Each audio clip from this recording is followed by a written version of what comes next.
alikuwa akipita Yeriko, watu wengi walitaka sana kumwona. Sifa zake zilivuma kwa watu wote, miujiza yake na mafundisho yake. Yesu alimwona Zakayo akamwita, shuka chini kwa haraka, ni mgeni wako.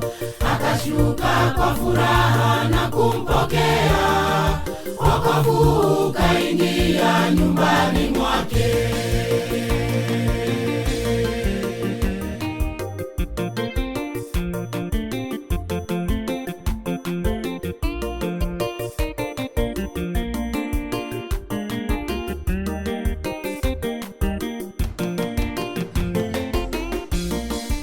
Mmoja wa watu hao ndiye Zakayo, yule mtoza ushuru, mtu mfupi. Aliona hataweza kumwona Yesu, akakimbia mbele na kupanda mti. Yesu alimwona Zakayo akamwita, shuka chini kwa haraka, ni mgeni wako. Akashuka kwa furaha na kumpokea, wokovu ukaingia nyumbani mwake.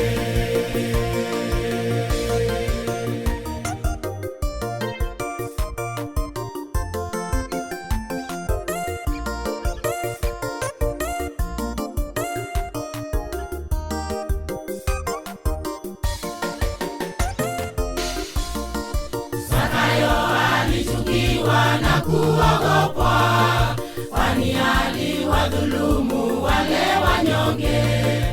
Alikuwa mla rushwa na mnyang'anyi, na kwa mali za wengine kawa tajiri.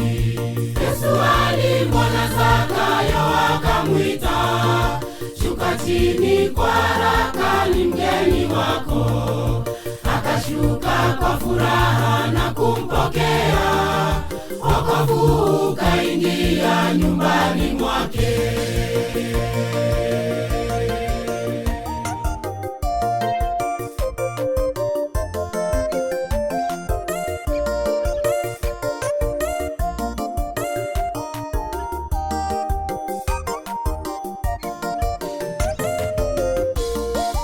Yesu alipoingia nyumbani mwake, Zakayo alifurahi na kuokoka.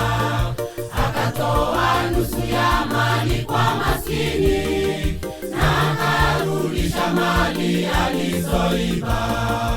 Yesu alimwona Zakayo akamwita, shuka chini kwa haraka, ni mgeni wako.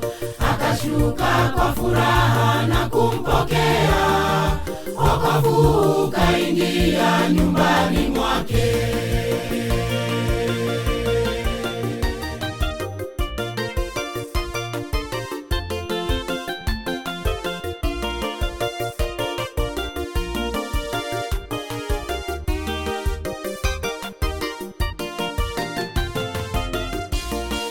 Yesu hana ubaguzi, yeye alikuja kuokoa wenye dhambi dunia yote. Yeyote akisikia na kuamini neno lake Bwana Yesu ataokoka. Yesu alimwona Zakayo akamwita, shuka chini kwa haraka, ni mgeni wako. Akashuka kwa furaha na kumpokea, wokovu ukaingia nyumbani mwake. Yesu alimwona Zakayo akamwita, shuka chini kwa haraka, ni mgeni wako.